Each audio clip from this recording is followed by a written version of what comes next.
Hello les amis, ici Tanouro, j'espère que vous allez bien. Vous me connaissez maintenant, Tanouro de la page Noir Décomplexé. Noir Décomplexé qui est une page Facebook qui est faite pour tous les Noirs, hein, tous ceux qui ont quelque chose à dire, tous ceux qui ne sont pas contents de la situation de l'homme noir en général et surtout de l'homme africain en particulier.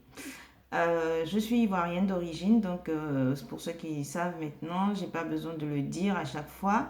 Mais voilà, je salue tous mes frères et toutes mes sœurs ivoiriennes et ivoiriens.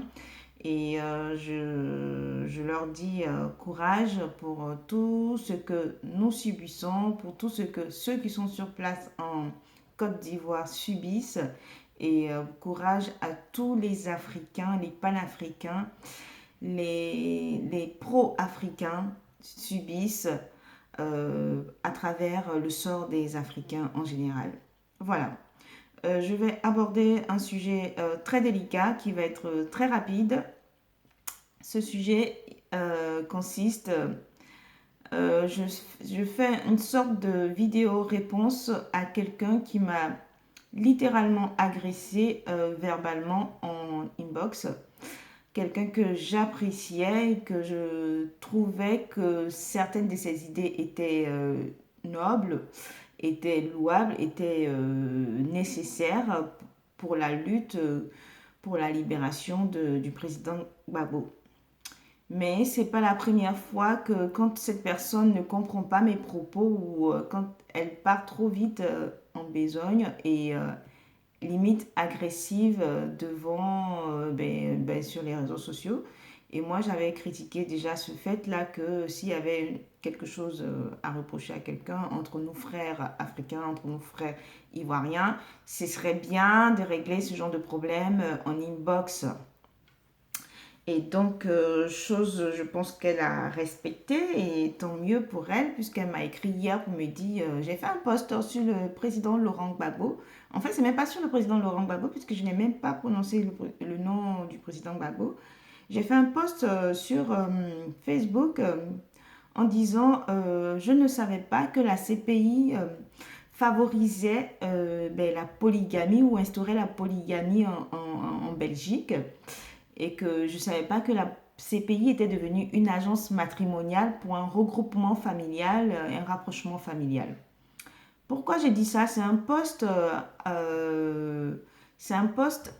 un peu ironique parce que je ne suis pas quelqu'un de, comment on dit, d'intrusive. Je ne suis pas quelqu'un de, je suis contre le voyeurisme et l'exhibitionnisme. Donc les deux pour moi vont de pair.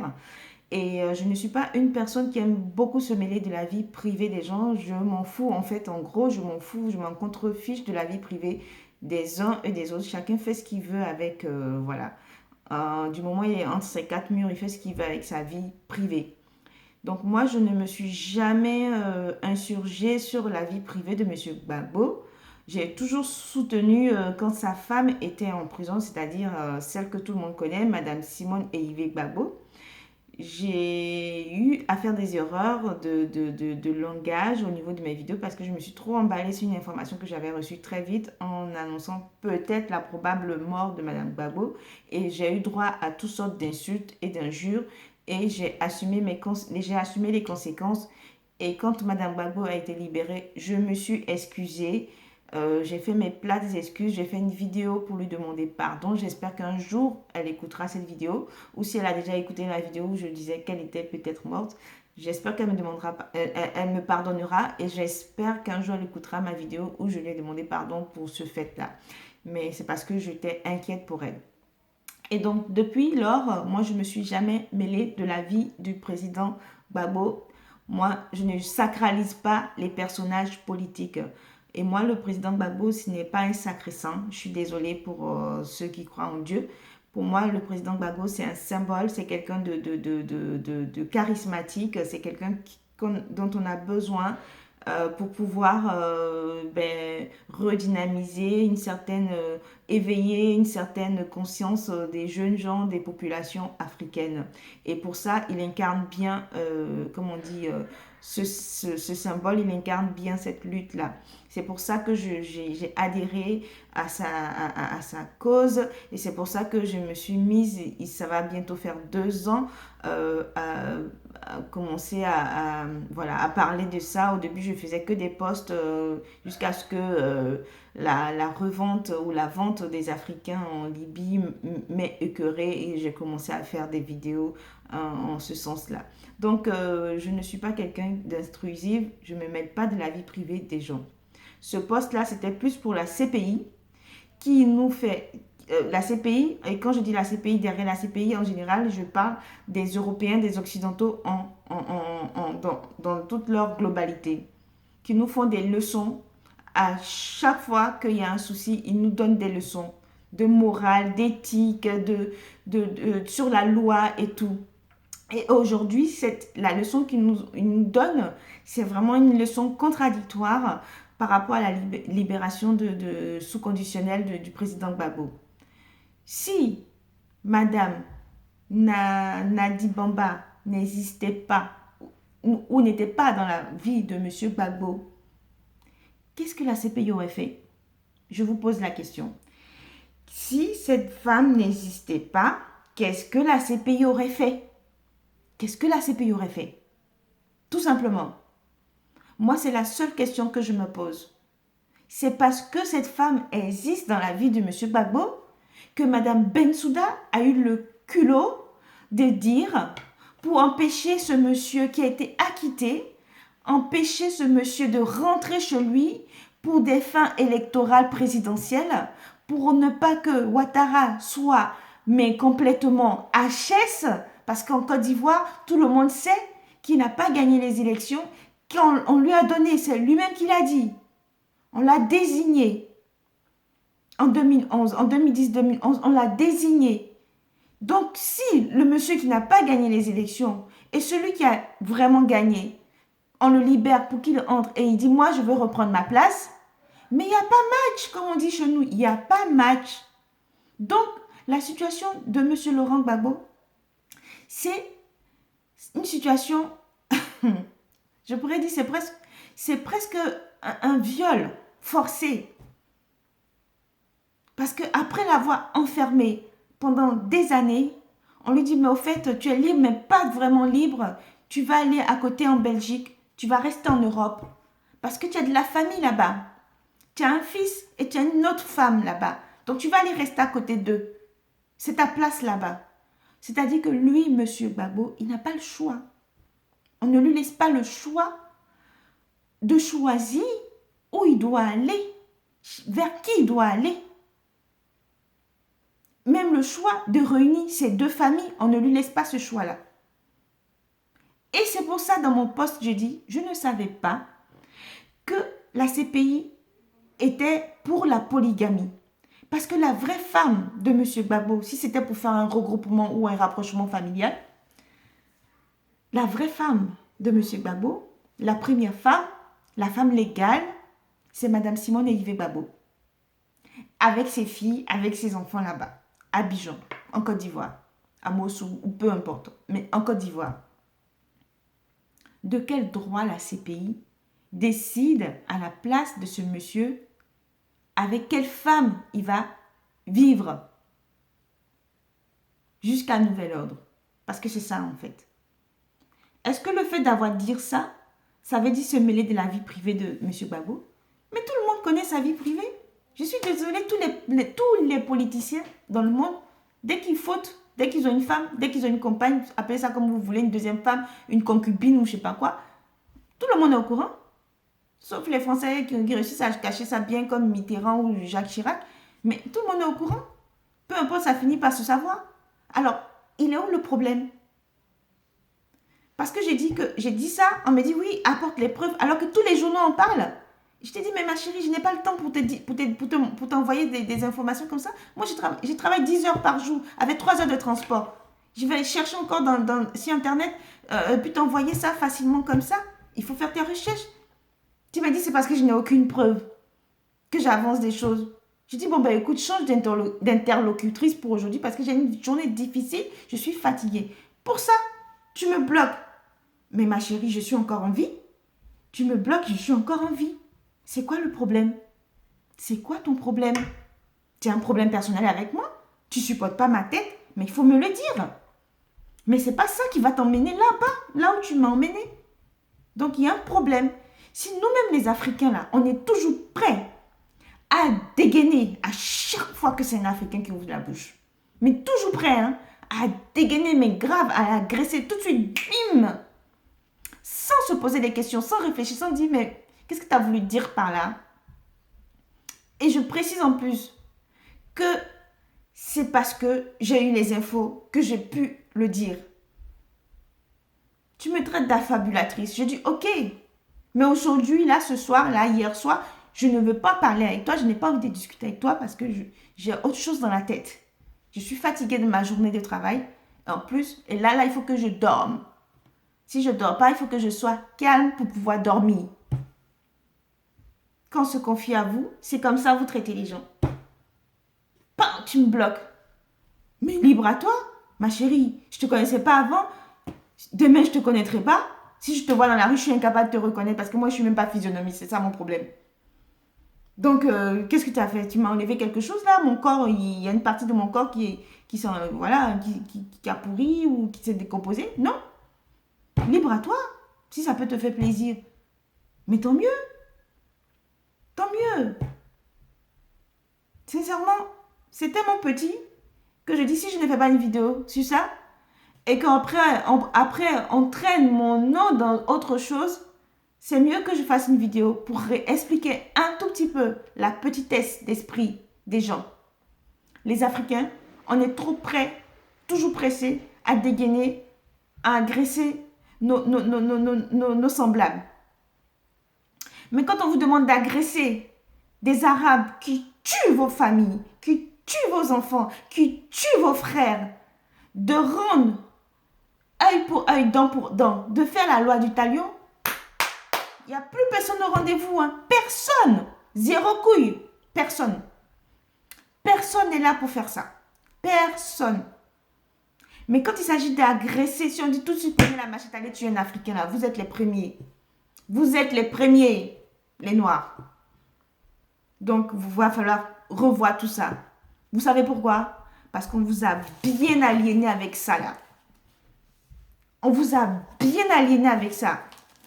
Et comme on vous a bien aliéné avec ça, moi, je vous dis aujourd'hui, peut-être que tous les Africains devraient faire ça. Hein? Tous les Africains devraient faire ça. Parce qu'il n'y a pas une maison où il n'y a pas ça, là, ce livre. Ce livre qui vous a bien aliéné, qui fait qu'on vous a dit que votre ennemi, c'est l'homme noir. Votre ennemi, c'est l'homme noir. Votre ennemi, c'est l'homme noir. L'homme noir, il faut le détruire. Hein? Il faut être jalouse de sa sœur. Il faut la tuer quand tu peux. Votre ennemi, c'est l'homme noir. Travaille pour le blanc. Même si vous ne le pensez pas, c'est ancré là-dedans. Et ça, je le fais parce que j'en ai ras-le-bol de votre religion de merde. Vos religions de merde vous empêchent de réfléchir. J'en ai ras-le-bol de vos religions de merde. Vous vous dites évangéliste, chrétien, machin. Évangéliste, vous pensez que ça vient d'où?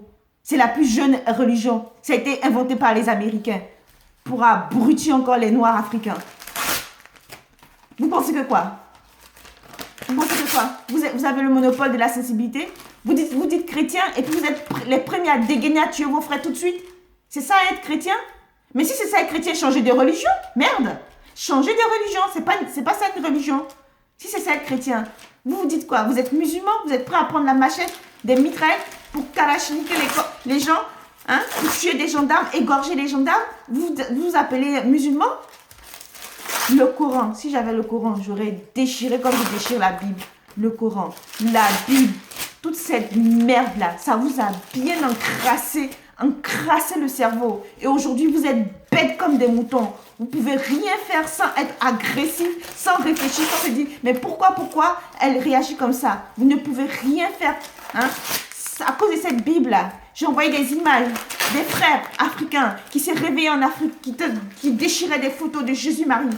À cause de cette Bible-là, on m'a dit, fais attention. Et alors, vous allez faire quoi? Me tuer? Et vous? Vous êtes en acier ou en caoutchouc? Vous n'allez jamais mourir? Mais tuez-moi si ça peut vous soulager, si ça peut vous faire plaisir. Tuez-moi.